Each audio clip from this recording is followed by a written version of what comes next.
Stacy scanned the room for her father, wondering if he'd heard the exchange. She spotted him across the ballroom, deep in conversation with the country club's owner, animated as he always was when networking. He hadn't noticed the interaction, and somehow that felt worse than if he'd witnessed it and stepped in. She drained her champagne glass and set it on a nearby table. The night was young, and she'd need something stronger than bubbles to make it through the inevitable conversations about when she was going to settle down like Junior, now that she was in her mid-20s. As if her universal dreams were just a phase to outgrow, rather than the driving force of her existence. Stacy spotted the bar and headed in that direction, pasting on the media-ready smile she'd perfected for press conferences.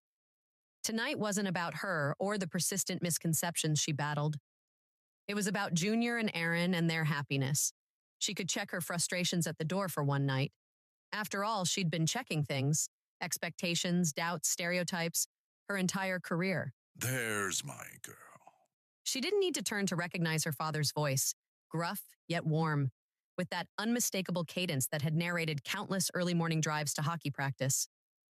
Big Jack Carter Sr. joined her at the railing, his imposing frame now slightly stooped, his once powerful shoulders narrower than she remembered from just months ago.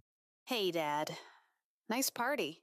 Aaron's folks planned the whole shindig. He chuckled, the sound dissolving into a brief, harsh cough that he quickly suppressed with a handkerchief. Stacy pretended not to notice, though her chest tightened. The treatments were supposed to be working, but every time she saw him, he seemed a little thinner, a little grayer.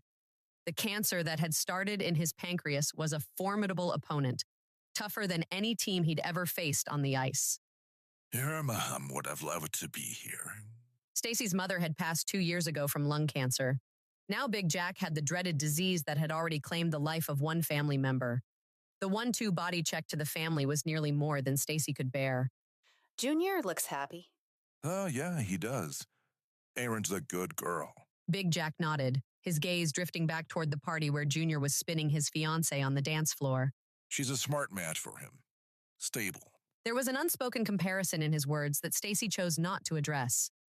Her father had never quite understood her decision to pursue hockey with such single-minded focus, to the exclusion of what he considered a normal life: marriage, children, stability. The irony wasn't lost on her.